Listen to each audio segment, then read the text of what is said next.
내 말씀은 내 발의 등이요 내 길의 빛이니라.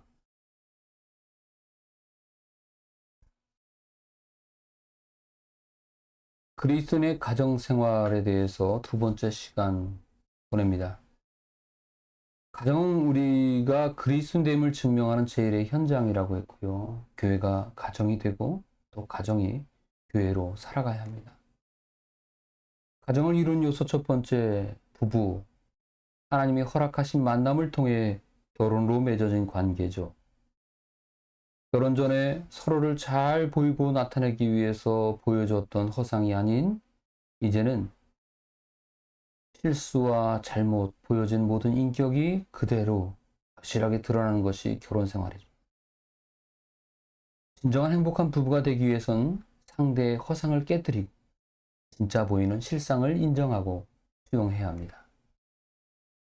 부부의 성경적인 의미는 서로에게 불완전해 보이는 그런 모습들을 하나님의 형상으로 채워가는 관계가 바로 부부입니다.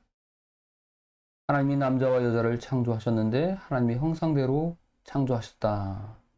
한 개의 성만으로는 하나님을 온전히 알 수 없음에 내게 없는 하나님의 형상을 상대에게서 발견하는 지혜로운 태도를 가질 때에 성경적인 부부라 할 수 있습니다. 부부는 남자와 여자가 자녀들이 부모를 떠나서 다시 새로운 부부로 한 몸을 이루는 것이 바로 부부, 성경적인 부부입니다. 수많은 가능성 가운데 많은 만남을 가졌지만 하나님의 형상을 찾을 수 있는 가능성을 하나님께서 허락하시고 맺어줬다. 이렇게 여기고 서로를 소중하게 여기고 때로는 실수와 잘못, 오해들 이런 것들로 갈등이 있어도 그 고통을 통해서 자신 안에 하나님의 형상을 갈아가고 다듬어가는 또 상대에게서 내게 없는 하나님의 형상을 만들고 가꾸어가는 기회로 삼길 바랍니다. 부부에서 남편의 자세에 상대를 돕는 배필로 이해하십시오. 아내는 종이 아니라 아내의 도움 없이 내가 완성될 수 없다라고 하는 그런 겸손을 좀 유지하고 아내를 이해하고 배려하는 태도를 가져야 합니다. 또한 아내는 아담이 하와를 내 뼈 중에 뼈요 살 중에 살이라고 고백했던 것처럼 내 몸이라고 생각하고 소중하게 나를 사랑하고 아끼는 것만큼 아내도 그렇게 사랑해야 합니다. 아내는 돕는 배필로서 하나님을 경외하는 그런 태도를 갖고 남편을 대해야 됩니다. 남편을 무조건적 맹목적으로 돕는 것이 아니라 먼저 내 안에 부족한 상대방의 부족함을 채우기 위해서 내가 도우려면은 내 안에 뭔가 채워진 것을 가지고 도와야 되잖아요. 그러니까 말씀과 지혜로 먼저 자기 자신을 채우고 그리고 남편을 돕는 그러한 태도를 가지십시다.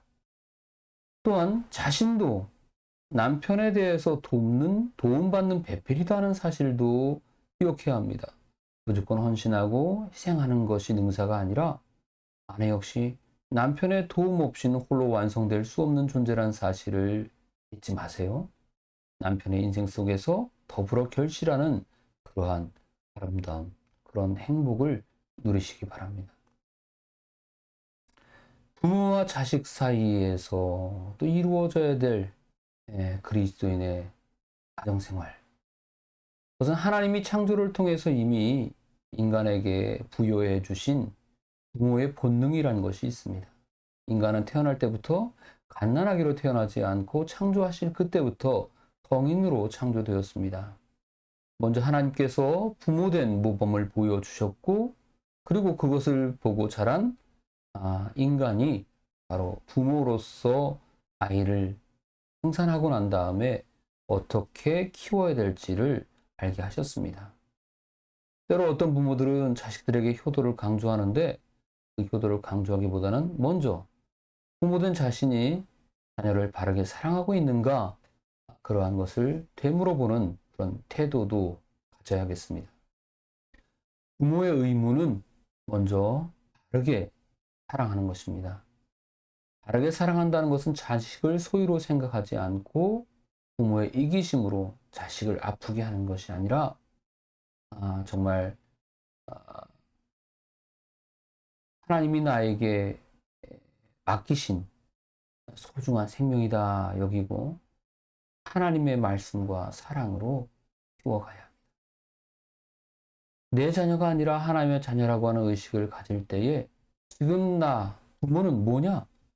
하나님이 이 땅에서 하나님의 또 다른 자녀인데 아이들을 잘 양육하고 보살피고 하나님의 자녀답게 키우라고 하는 대리인이란 사실을 잊지 마십시오. 주의 교양과 훈계로 가르쳐야 합니다. 내 지식, 내 정보, 내가 가지고 있는 어떤 탁월한 어떤 능력, 그것도 아이들을 양육함에 있어서 좋은 어떤 그런 기술이 되겠죠. 좋은 어떤 교육법이 되겠죠. 그러나 하나님의 자녀로 키워야 되기 위해서는 하나님의 교육, 하나님의 생각, 하나님의 마음이 들어가야 됩니다. 자기 훈계 말고 그리스도의 눈과 마음으로 교육하십시오. 자식은 부모에게 어떤 의무를 가져야 되는가? 부모를 공경해야 됩니다. 내 부모를 공경하라는 것은 하나님의 명령이었습니다. 십계명의 5번째 계명이죠. 근데 이 계명은 부모에 대해서 부모 잘 되라고 부모만을 위한 계명이 아니라 바로 부모를 공경함으로 인해서 자녀가 받게 되어지는 축복, 그 축복을 놓치지 말라고 하는 하나님의 배려입니다. 부모가 천사도 아니고 성자도 아닙니다. 나같이 평범한 인간입니다. 오히려 자식보다 못한 부모도 있습니다. 그러나 사랑과 존경은 못해도 공경은 할 수가 있습니다. 부모 공경의 명령은 바로 그런 나를 힘들게 만들고 불편하게 만들기 위한 짐이 아니라 오히려 나를 향한 하나님의 배려가 있고 하나님의 복이다. 부모를 공경해야 될 이유는 부모는 하나님의 대리인이고요. 또 부모를 통해서 내가 생명을 얻게 되었다는 사실. 적어도 그리고 지금까지 자라오면서 이 생명을 키워주신 부모 양육에 수고가 있다는 것. 그 이유만으로도 부모를 충분히 공경해야 합니다. 또 부모를 공경함으로 인해서 더 부모를 이해하고 사랑을 가질 수 있기 때문에 공경을 먼저 하면은 사랑도 생기고 또 더 나아가 존경도 생길 수 있어요. 뿌린 대로 거둡니다. 내가 부모를 공경하지 않으면 나의 자녀도 나를 공경하지 않습니다. 자녀들아 너희 부모를 주 안에서 순종하라 이것이 옳으니라. 내 아버지와 어머니를 공경하라 이것은 약속 있는 첫 계명이니 이는 네가 잘되고 땅에서 장수하리라. 하나님이 부모 공경을 통해서 장래 내가 얻게 되어질 것을 약속하셨습니다. 잘 거두기 위해서 잘 뿌리는 자녀들이 되길 바랍니다. 형제 자매, 가정 안에서 그리스도인의 형제 자매들은 어떻게 해야 되는가? 형제들 가운데 문제가 있죠. 자라날 때부터 아이들은 싸우면서 큰다고 하지만 특히 현실적인 현실 남매, 현실 형제 같은 경우에, 자매 같은 경우엔 늘 소란이 있기 마련입니다. 왜 그런 다툼과 갈등들이 있느냐? 서로에 대한 기대치가 같지 않아서 그래요. 서로를 경쟁자로 여기고 있기 때문에 그렇습니다. 뭐 하나 사 먹어도 항상 나누어 먹는 것을 내 것이 줄어든다고 생각을 하죠. 그렇게 생각하지 말고요. 그리스도인의 형제의 의무는 서로 사랑하고 우애하고 존경할 줄 알되 서로에게 먼저 그것을 실천하는 겁니다. 예수님께서 섬기셨던 특징은 큰 자가 작은 자를, 높은 자가 낮은 자를 섬기는 것이었습니다. 상대 수준까지 내려가 주는 것입니다. 맞으라고 무조건 그런 것이 아니라 나는 어리니까 난 막내니까 무조건 난 받아야 되는 거 그런 게 아니라 그런 연령의 서열 순서를 떠나서 서로가 먼저 형님 먼저 아우 먼저 뭐 옛날에 그런 광고도 있었는데 그렇게 제가 다시 가정을 이야기합니다. 가족의 구조적인 변화로 인해서 현대의 가정들은 다양한 형태가 생겨났습니다. 가족 그러면 가정과 똑같은 말이 아니라는 거 아시죠? 집이라고 하는 건물과 무용의 가정이 같지 않은 것처럼 가족은 뭐 1인 또는 2인 그 구성원 가운데의 그 관계에서 이루어진 형태를 가족이라고 하겠고요. 가정이라고 하는 것은 그 구조적으로 설명되어지는 그런 단어라고 말씀드립니다. 요즘 뭐 빈둥지 노인, 빈둥지 노인은 아이들 다 출가하고 아주 나이 많은 그 노인 세대 또는 혼자 사시는 노인들, 독거노인 이런 노인들을 이제 빈둥지 노인이라고 하죠. 기러기 가족, 아이들 뭐 유학 보내고 나서 아빠가 기러기 아빠 얘기 들어보셨죠? 예. 유학 비용이나 그런 타지의 생활비를 마련하기 위해서 떨어져 지내는 그런 가족들.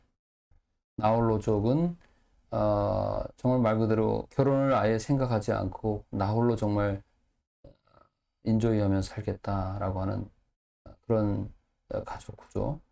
지금 우리나라는 성인 가족 구조로 분류되었을 때 이 나홀로 가족이 싱글 가족이 성인 전체 인구의 5분의 1 정도에 해당한데요.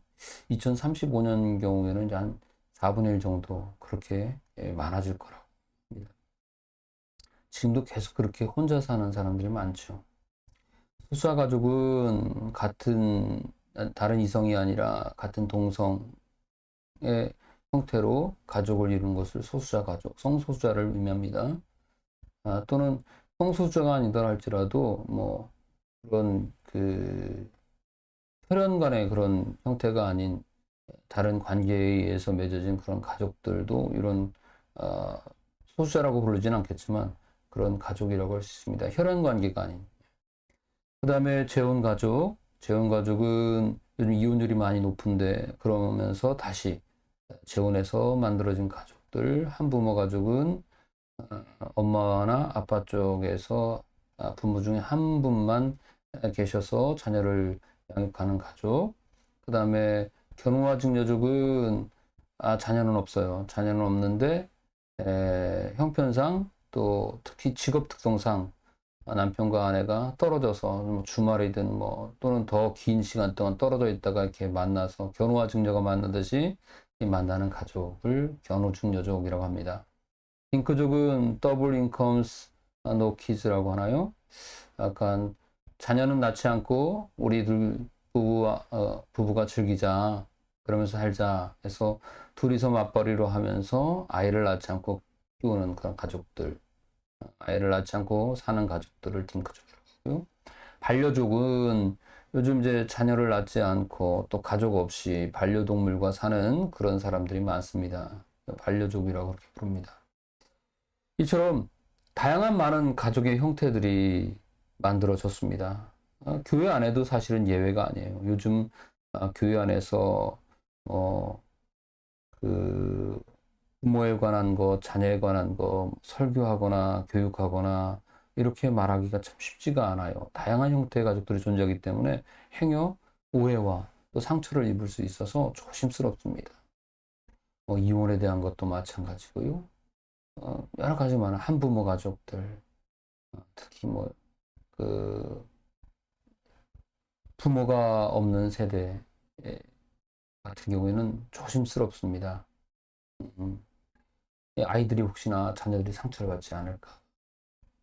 우리 교회도 그런 다양한 형태의 가족들이 존재를 하는데요. 그리스도인의 가정생활은 그러기에 보편적이라고 말했던 과거의 어떤 부모, 자녀, 그 다음에 형제자매 이런 도식으로 설명하기가 이제 쉽지가 않아졌습니다. 꼭 그런 부모와 자식, 형제자매로 갖춰진 또 부부로 갖춰진 그런 가정 형태만을 전제해서 가정이다 그리고 가정생활이다 라고 설명해서는 또 안 됩니다. 1인 가정 또는 한부모 가정을 또 비정상적인 앞에서 나열했던 그런 가정의 형태들을 비정상적이다라고 이해해서도 안 됩니다.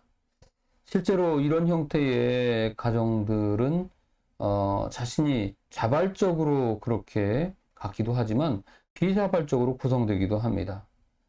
그리스도인의 가정은 바로 그 가족 안에서 또 그 가족을 넘어서는 영향권을 가져야 합니다.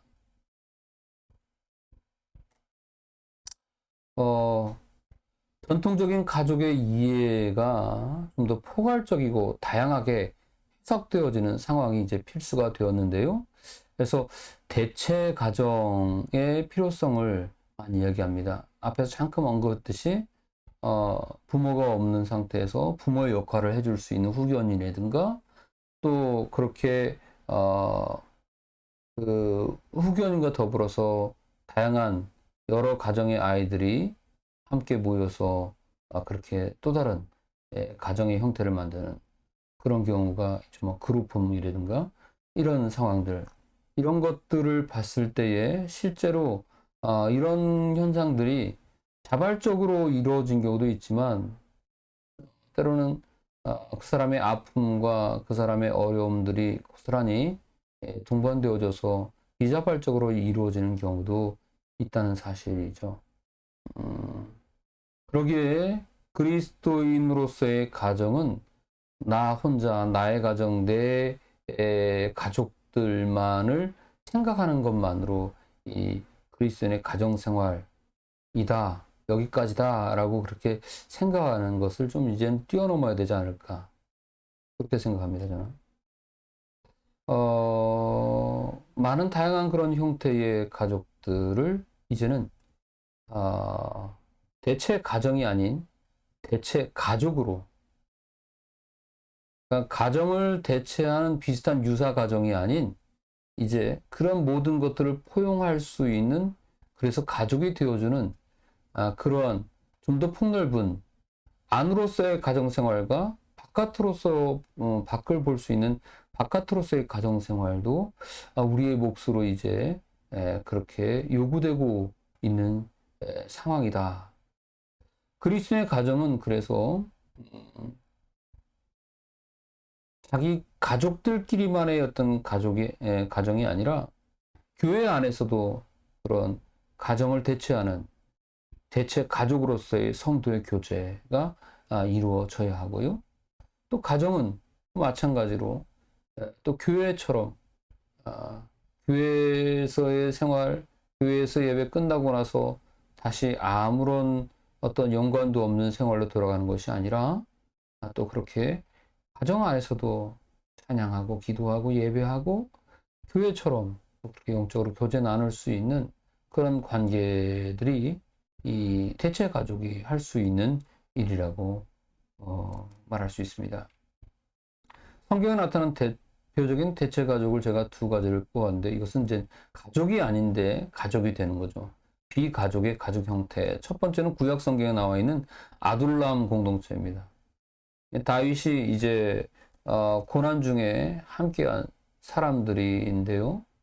다윗이 이제 사울 왕의 시기를 받고 목숨의 위협을 느끼고 도망을 갑니다. 그렇게 도망을 가다가 아둘람 굴이라고 하는 곳에 숨어 있었는데, 그때 이제 소식을 들은 다윗의 가족들이 본인들도 불안하니까 다윗하고 또 함께 있는 것이 나으니까 다윗을 찾아 아둘람 굴로 갑니다. 이 아둘람이란 말은 이제 은신처, 도피처라고 하는 뜻을 갖고 있는데요. 아둘람이란 의미 자체가 바로 그 뜻이거든요. 근데 거기에 이제 다윗의 뭐 부모나 그 가족들은 나름대로 이해가 된다고 해요. 그런데 이곳에 어떤 사람들이 왔냐면요, 가족을 대체하는 사람들이죠. 그러니까 대부분 다윗과 함께한 많은 사람들이 이때 이 아둘람 공동체 생활을 했던 사람들인데, 바로 이제 사회의 비주류들이었습니다. 사회 주변인 취급받았던 사람들, 고난 중에 있었던 자들이었습니다. 사무엘상 22장 2절 말씀 읽어보겠습니다. 환난당한 모든 자와 빚진 모든 자와 마음이 원통한 자가 다 그에게로 모였고 그는 그들의 우두머리가 되었는데 그와 함께한 자가 400명가량이었더라. 예. 그들은 어떤 사람들이었냐면요. 불의의 사고와 사건으로 자기의 가족을 잃어버린 슬픔을 머금은 사람들이었습니다. 또 억울함을 가진 사람들이었습니다. 또 가족들에게 믿었던 가족들에게 내쳐지고 버림받은 사람들이었습니다. 빚독촉을 피해 도망 온 사람들이었습니다. 자기가 겪은 일과 상관없이 정말 나는 힘들고 어려운데 세상은 너무나 잘 돌아가는 거예요. 그 잘 돌아가는 사회 속에서 굉장히 슬픔과 외로움을 느꼈던 사람들이 바로 이 아둘람, 은신처, 도피처라고 하는 이곳을 찾아갔습니다. 거기에 살해 위협을 느끼고 있는 도망자 다윗이 있었기 때문입니다. 우리의 마음을 이해해 주리라. 다윗은 사울왕의 그 살해 위협을 피해 정처 없이 도피 생활하다가 정착한 이 아들람 굴에서 만난 이 사람들을 이심전심 같은 마음으로 동병상련을 다 포용하고 책임지려고 합니다. 그리고 그것을 통해 신을 얻었던 이 400여 명이나 되는 사람들이 다윗의 든든한 지체가 되고요. 장차 다윗이 이스라엘 왕이 될 때, 그리고 왕이 되고 나서도 여전히 다윗과 생사고락을 같이 하는 훌륭한 가족들이 됩니다. 신약으로 넘어가면요. 예수님과 12사도가 바로 그런 대체 가족의 형태입니다. 사명 공동체라고도 말할 수 있는데요. 어떤 사명, 예수 그리스도께서 이 땅에 오신 사명을 위해서 불러주신, 부름받은 이 12사도들이 그 사명을 위해서 먹고 자고 같이 기거하고 동고동락하면서 그렇게 예수님과 함께 살아가지요. 예, 가족처럼 가족이 되어서. 말씀 읽어봅니다. 마태복음 9장 13절 말씀. 너희는 가서 내가 긍휼을 원하고 제사를 원하지 아니하노라 하신 뜻이 무엇인지 배우라. 나는 의인을 부르러 온 것이 아니요 죄인을 부르러 왔노라 하시니라. 예수님과 제자들은 늘 함께 했습니다. 예수님이 제자를 부르는 장면 가운데에 몇 가지 극적인 장면들이 있는데요. 저는 부름받은 그 순간뿐만 아니라 부름받고 나서의 그 이후의 삶이 참 중요하다고 생각합니다. 제자로 부름받고 나서 내가 과연 제자로 살아가고 있는가? 저는 마태가 예수님께 부름받은 장면을 참 인상적으로 받아들였는데요. 세리였습니다. 세리라고 하는 것은 로마 제국 지배하에서 동족들에게 세금을 걷어서 로마에 바치는 그런 역할을 했던 사람이죠. 그러니까 매국노 소리 들어도 뭐 당연한 그런 사람이었습니다. 이 마태가 예수님께서 나를 따르라 했을 때 예수님을 따르고 만난 그 마태가 자신의 집에서 잔치를 베풉니다. 거기에 많은 세리들과 죄인들이 함께 모여서 식사를 예수님과 함께 또 예수님의 다른 제자들과 함께 했습니다. 바리새인들이 그 소식을 듣고 그 광경을 보면서 비난을 합니다. 어떻게 제자들에게 너희 스승은 너희가 따르는 그 예수라고 하는 사람은 저렇게 나라를 정말 우리 동족의 피를 빨아먹는 저 세리 그리고 그와 함께 어울리는 저 죄인들과 함께 식사를 같이 그렇게 하면서 시간을 보낼 수 있느냐. 당시 지식인이었던 바리새인들이 볼 때는 이해가 안 되는, 어떻게 보면 예수님이 같은 매국 행위를 하는 그런 모습으로 비춰질 수가 있었습니다. 저는 이 마태가 함께 불러서 같이 식사한 그 사람들이 과연 누굴까? 바리새인들이 과연 세리도 세리지만 죄인들과 함께 먹는다라고 지칭한 그 죄인들이 누굴까? 좀 궁금했습니다. 예수님께서 그 이후에 바리새인들에게 대답하신 말씀이 건강한 자에게는 의사가 쓸데없고 병든 자에게 쓸데 있느니라 라고 말씀하셨어요. 그리고 방금 화면에서 읽은 말씀처럼 내가 의인을 부르러 온 것이 아니요 죄인을 부르러 왔노라. 죄인을 위해서 왔다라고 말씀하셨습니다. 그러니까 세리도 마찬가지지만 그 바리새인이 지적한 그 죄인들은 동족들에게 그리고 가장 보편적인 사람들에게 일반인들에게 괄시당하고 그리고 취급받지 못했던 그런 사회적인 약자나 소외된 사람들 그런 사람들이라고 추측할 수가 있습니다. 근데 예수님은 적어도 이런 민족의 대적이 되는 친로마 성향의 사람들이나 또 일반 사람들이 볼 때 눈살 찌푸릴 만한 그런 직업을 가졌던 사람들, 그런 사람들이라 할지라도 너희들이 말한 죄인을 위해서 내가 왔다라고 말씀하시면서 그들의 편을 들어주셨습니다. 그들이 남들에게 죄인 취급을 당한다 할지라도 예수님은 그들을 예외로 두지 않고 고쳐주고 구해야 할 사람으로 보셨다는 얘기죠. 주님이 보실 때는 사실은 그것을 지적하고 비난했던 바리새인도 다 죄인입니다. 너희들도 의인이 아닌데 너희들 의인이 아닌 너희들이 의인인 체 하면서 죄인 취급하고 있는 저 사람들은 너희들과 똑같이 내가 구원해야 되고 치료해야 될 그런 죄인이자 또 병든 자다라고 예수님께서 말씀하신 거죠. 이것은 예수님의 보편적인 사랑입니다. 비록 피를 나눈 가족이 아니라 할지라도 함께 같이 기거하고 또 마태 잔치를 통해서 밥상 공동체 같이 나누어 먹고 같이 챙겨주고 돌보는 이러한 모습을 통하여서 가족이 아니지만 이 가족임에도 불구하고 가족을 대체할 수 있는 대체 가족의 형태를 보여주고 계십니다. 그러므로 그리스도인의 가정은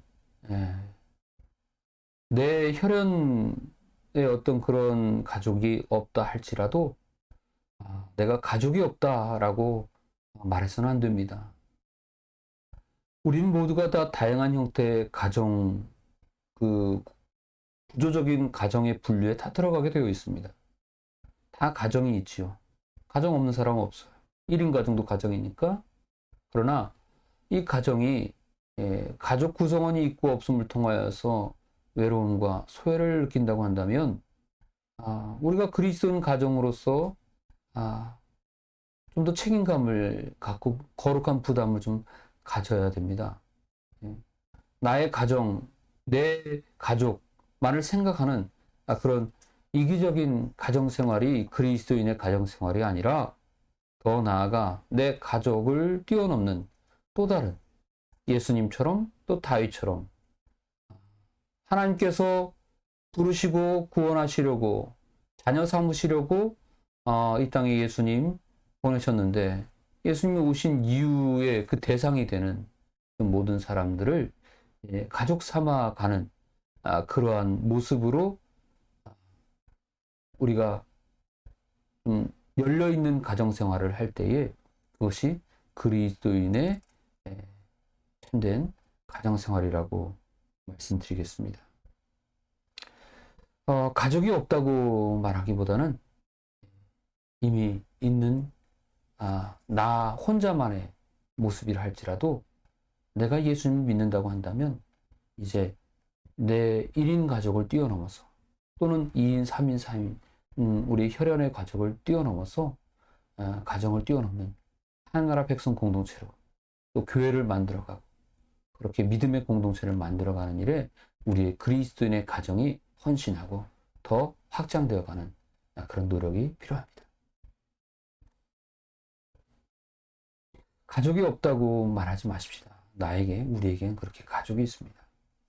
우리 교회 성도들 앞서 가정생활, 그리스도인의 가정생활을 얘기했을 때 영상으로 보신 분 계시면 나는 부모가 없는데 나는 자녀가 없는데 이렇게 하면서 서운한 생각 이미 갖고 계신 분이 계실지 모르겠습니다. 근데 그거는 1편이었고요. 오늘 2편, 우리 모두에게 가족이 있습니다. 제가 설교 시간에도 말씀드렸잖아요. 우리 다 하나님의 가족입니다. 천국 가족입니다. 요한복음 1장 12절 13절 말씀. 영접하는 자 곧 그 이름을 믿는 자들에게는 하나님의 자녀가 되는 권세를 주셨으니 이는 혈통으로나 육적으로나 사람의 뜻으로 나지 아니하고 오직 하나님께로부터 난 자들이니라. 그러니까 혈연으로 해서 만들어진 가족 그리고 가정, 그것도 성경에서는 언급하지만 그것을 떠나서 혈통으로나 육정으로나 맺어진 가족, 그것의 한계를 뛰어넘는 더 큰 의미의 가족이 하나님께서 예수 그리스도를 통하여서 관계 맺게 하신 그런 거룩한 가족 관계가 우리에게 있습니다. 로마서 8장 29절 말씀을 근거로 하여 우리는 예수님의 형제 자매입니다. 하나님이 미리 아신 자들로 또한 그 아들의 형상을 본받게 하기 위하여 미리 정하셨으니 이는 그로 많은 형제 중에서 맏아들이 되게 하려 하심이니라. 예수님 맏아들이면은 우리는 다 예수님 밑으로 줄 쓴 사람들이잖아요. 우리끼리는 연령 차이가 많이 나서 정말 아버님 연배되고 어머님 연배되는 사람도 만날 수 있지만 하나님 앞에서는 우리 모두가 다 하나님의 자녀라는 거죠. 예수님은 모든 이들의 맏형, 맏오빠 다 그런 관계들로 되어져 있다. 그러니까 가족 없다고 생각하지 마시고요. 하나님 안에서 우린 다 가족이고 형제 자매다. 그렇게 여기시기 바랍니다.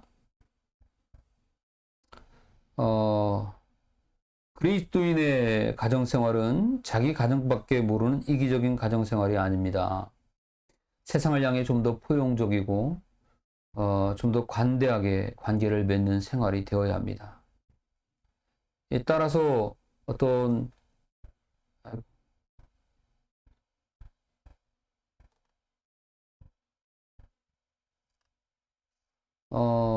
우리가 에베소 1장 5절 말씀 보는 대로 그 기쁘신 뜻대 우리를 예정하사 예수 그리스도로 말미암아 자기 아들들이 되게 하셨으니, 우리가 그리스도 예수 안에서 그분을 믿음으로 인하여서 하나님께서 이미 이렇게 만나게 하심으로 예정된 가족이었다라는 것을 발견할 수 있습니다. 그러니까 결코 외로워하지 마세요. 우리 다 이미 예정되어져서 만나게 된 하나님이 허락하신 가족입니다. 갈라디아서 3장 26절 말씀, 너희가 다 믿음으로 말미암아 그리스도 예수 안에서 하나님의 아들이 되었으니. 우리 다 믿음의 가족입니다. 믿음으로 말미암아 예수님을 위시로 하여서 하나님의 자녀, 하나님의 가족이 되었습니다. 그러니까 그리스도의 가정은 더욱더 그래서 세상과 더욱 포용적이고 관대하게 우리 가정, 우리 가족의 좀 빗장을 열고 열린 그런 문으로 누군가를 가족으로 받아들일 수 있는 그러한 태도로 살아야겠습니다. 그렇게 할 때에 바로 사람들 앞에서 우리가 주의 은혜로 변화된 자신을 드러낼 수 있고요. 또 그런 분들에게 또 복음을 전할 수 있고요. 무엇보다도 하나님의 아들이요 주되심을 전하는 복음 전도의 적극적인 태도로 살아갈 수 있을 것입니다. 1인 가정이라 할지라도요. 나 혼자다라 생각하지 마시고 새로운 만남들을, 새로운 관계들을 찾아가야 돼요. 하나님께서 예정되신 가족이 우리 교회 교인들만 있는 게 아니고 계속해서 여러분들을 통해서 만나게 하시는 그 다양한 많은 사람들을 가족 삼아 가라고 하나님께서 만나게 하신 거예요. 그러니까 만나서 하나님의 가족이 되도록 하나님을 전하고 또 그렇게 알려가야 합니다. 성경 말씀 읽어보겠습니다. 시편 84편 5절에 7절 말씀, 주께 힘을 얻고 그 마음에 시온의 대로가 있는 자는 복이 있나이다. 그들이 눈물 골짜기로 지나갈 때에 그곳에 많은 샘이 있을 것이며 이른 비가 복을 채워주나이다. 그들은 힘을 얻고 더 나아가 시온에서 하나님 앞에 각기 나타나리이다. 아멘. 시온의 대로가 열린 여러분들의 가정생활 되길 바랍니다. 모든 가족이 교회가 된 가정은 정말 아름답습니다. 1인 가정이라 할지라도 당신이 교회가 되십시오. 4인 가족, 3인 가족, 가족 구성원들 모두가 다 예수 그리스도를 통하여서 교회로 세워지는 은혜가 있길 바랍니다. 주님을 가정의 주인으로 삼는 자들이야말로 정말 지혜롭고 복된 가정입니다.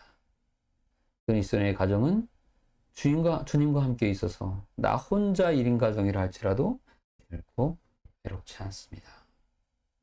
오늘 이 녹화를 제가 지금 5번째 하는데요. 녹화하면서 계속 여러 가지 오류와 또 녹화 중간에 소음들 발생하고 찾아오는 일들 이런 일이 있어서 매끄럽지 못했습니다.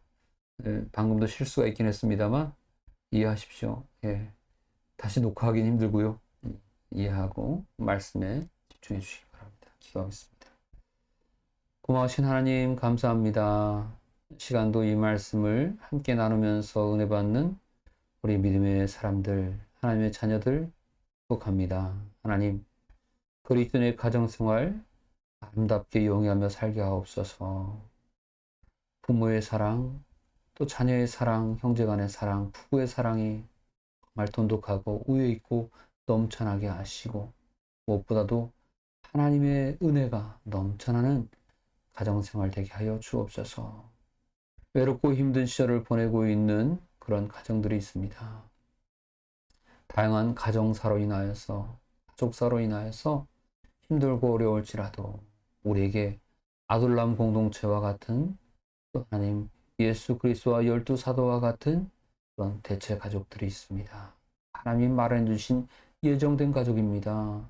소중하게 여기게 하시고 하나님 이렇게 연결해 주시고 보내주신 하나님의 사랑을 기억하며 감사하며 힘과 용기를 내게 하시고 또 나를 통하여서 더 열린 연결되어진 수많은 그런 가족들이 맺어질 수 있도록 우리 모두를 사용하여 주옵소서. 가족을 뛰어넘어 더 큰 하나님 나라 백성 공동체로 나아가는 그리스도인의 가정생활이 되게 하옵소서. 예수님의 이름으로 간절히 기도합니다. 아멘.